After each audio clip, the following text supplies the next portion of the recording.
Hablaremos de las prostitutas de la India. Buenas noches. Sí. Buenas noches. Saludos. Accediendo a gentiles pedidos. Y particularmente de la India en el siglo VII de la era cristiana.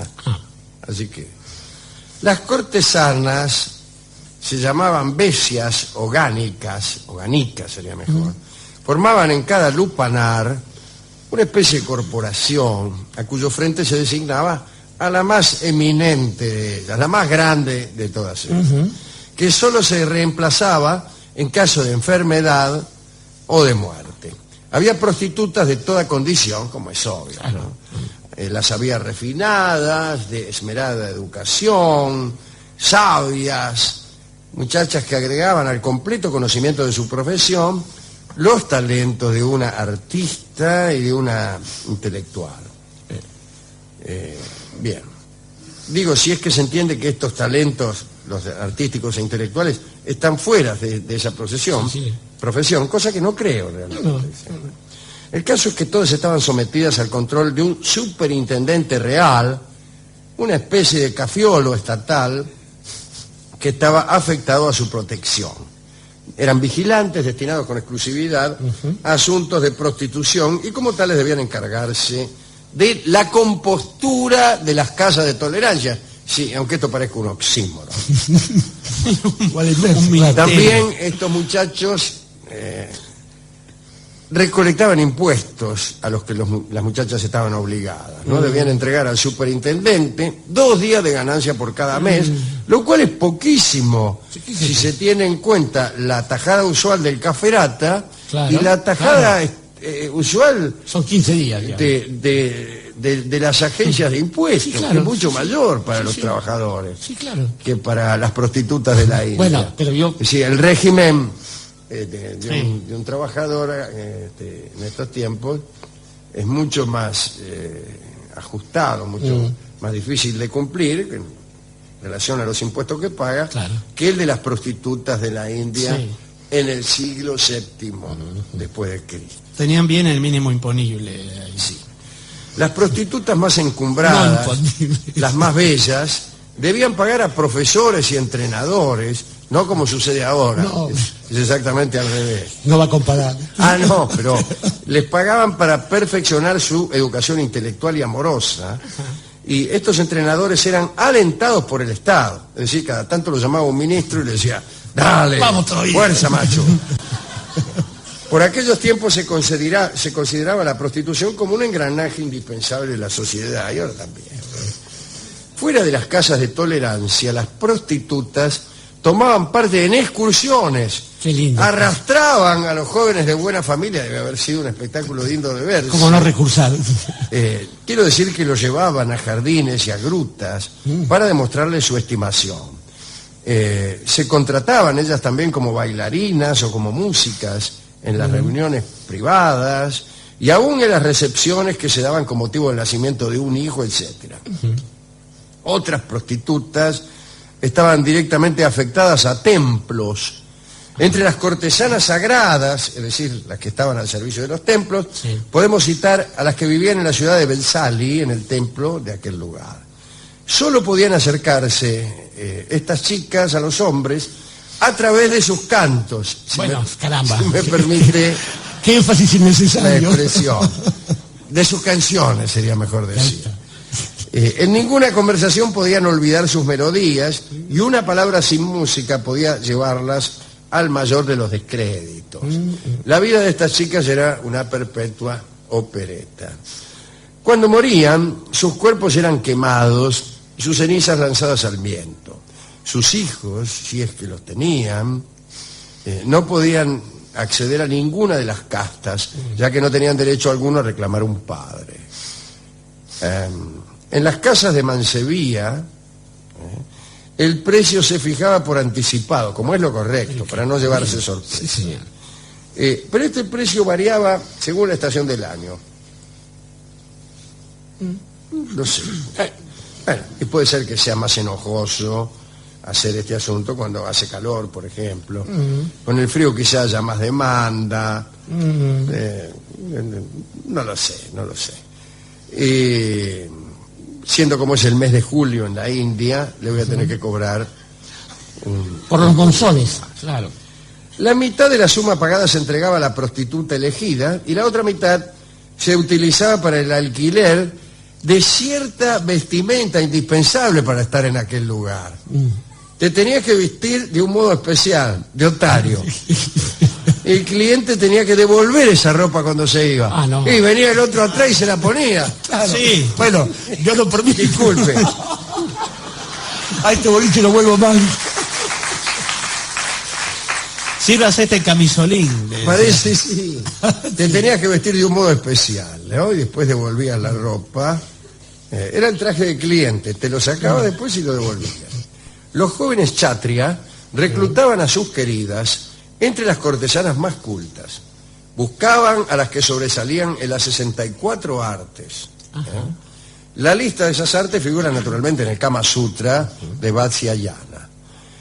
Es algo sorprendente en su diversidad, pero corresponde a todo lo que debía saber una mujer culta. Quiero decir, desde las bellas artes hasta la farmacia, la mineralogía, la explotación de canteras y minas, pasando por las prácticas mágicas, los hechizos, los disfraces, el ilusionismo, la preparación de golosinas y helados, de cosméticos y perfumes, la composición de adivinanzas, todo eso debía saber una mujer y me parece muy bien.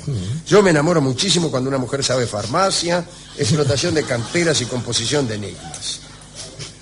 Las cortesanas elegidas por los jóvenes ricos eran separadas del resto de sus compañeras y vivían con mucho lujo, servidas incluso por numerosas criadas, en casas que les regalaban sus amantes. Ajá, conozco.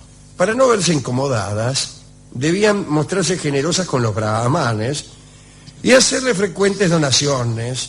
A veces, cuando podían, les hacían construir un templo. Este templo, mi querido brahman, es para usted. Cuenta el cronista que en muchos casos el trato con aquellas cortesanas era peligroso. Algunas prostitutas eran amigas de sinvergüenzas, ladrones, jugadores atorrantes y muchas veces las chicas ayudaban a esos amiguetes inescrupulosos y eran cientos los casos de amantes arruinados y hasta muertos por ese motivo. La prostituta por ahí te decía, bueno, o le decía al amigo, ¿no? Guarda que este tiene guita, vive en tal lado, te entregaban una. Y vuelve a tal hora, Te claro. entregaban. Tenemos aquí, y como cierra este informe, la historia de una cortesana llamada Sasvati. Ya se sabe, la terminación en i significa lo femenino. El otro día estuvimos enseñando sánscrito. Sánscrito, qué linda lengua, dijo otro. Bueno, esta cortesana llamada Sasvati hizo lo siguiente. Tenía un amante rico, que era miembro del séquito del rey Harsha. Disculpen. No, faltaba más, su majestad. ¿Qué tal? ¿Cómo le va? Le dicen de otro modo igual. Que se llamaba Parjaj, que también tenía lo suyo, ¿no? ¿Qué Una quiere cosa que lleva a diga? la otra, caballero. El tipo se llamaba Parjaj y el rey se llamaba Harsha, como hemos explicado el otro día. El día que viene a este lugar. En nuestra clase de sánscrito. Ella no amaba a Parjaj, no lo quería. Un día Sasvati, la chica, vio que la guardia se llevaba preso a un ladrón que había sido un antiguo amante de ella, y a ese sí lo quería. Lo que es como es la condición, etcétera. Ella amaba al tipo que se habían llevado preso y quiso entonces evitar que se lo castigara.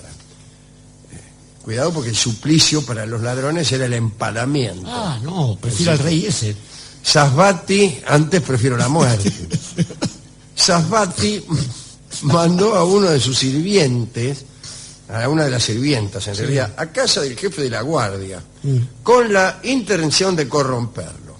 Si andá y corrompeme al jefe de la guardia. Hubo un regateo. Imagínense. Bueno, imagínense. La cantidad de dinero ofertada no pudo imponerse a la dignidad del funcionario.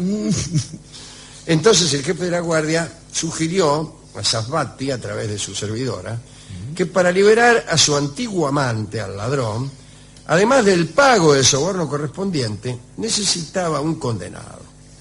Dijo este funcionario venal, Lo importante no es la persona del ejecutado, sino que la ejecución capital se cumpla tal como está previsto. Eso es lo que se esperaba, ¿no? El funcionario fue más claro. Le dijo a Safbati que se presentara alguien con el dinero para liberar al ladrón y que por el motivo que fuere estuviera en condiciones, esa misma persona, de reemplazarlo en la pena. ¿Sí? Mataban 2 tiros de un pájaro. ¿Se entiende? Mandame uno con la guita y al que me mandá lo agarro y lo ejecuto, dijo el jefe de la guardia, pues Safbati no entendía bien. En verdad, el jefe no creía que nadie fuera capaz de presentarse como sustituto, ¿no? Pero Safbati utilizó a Farhaj, el amante rico al que ella no quería. Basó su estratagema en la omisión de detalles, que es la forma más usual de la mentira. Cuando Farhaj fue a visitarla, como hacía cada tanto, la encontró llorando y poco dispuesta a las uniones venéreas. Entonces Farhaj, desesperado, le preguntó qué la entristecía. Y Safbati respondió que la guardia había atrapado a su hermano. Mentira, no era el hermano, esto lo digo yo, ¿no? Bueno, no importa. Y que iba a ser empalado redondamente. Imagínate. Farhaj ignoraba la existencia de un hermano, tal como nosotros. Claro. Pero lo único que quería era poder disfrutar de su amada. Escuchó lo que ella le pidió. Él mismo tenía que acercarse a un funcionario con gran parte de su riqueza para conseguir la libertad del preso. Farhaj aceptó hacerlo y allí fue. El pobre tipo no sabía, porque nadie le habían dicho, que su presencia allí era parte de un contrato espantoso. Y así, cuando entregó el dinero, el ladrón fue liberado, pero él quedó preso. Lo llevaron inmediatamente al lugar del suplicio y se cumplió con la ejecución. Me dolió. Había pasado. Nadie, aparte del verdugo, pudo oír las protestas y los gritos del amante, que fueron Y así. el pobre Farhaj, ¿no? El cronista cuenta que la cortesana Safbati cayó víctima del mismo bandido al que había salvado, porque aquel hombre la abandonó y la dejó sin una moneda. Sí, culpa del hombre que... Claro. Dicen que ella pasó el resto de su vida buscando sin éxito al ladrón que amaba, pero más bien me parece que este último inciso es un agregado posterior.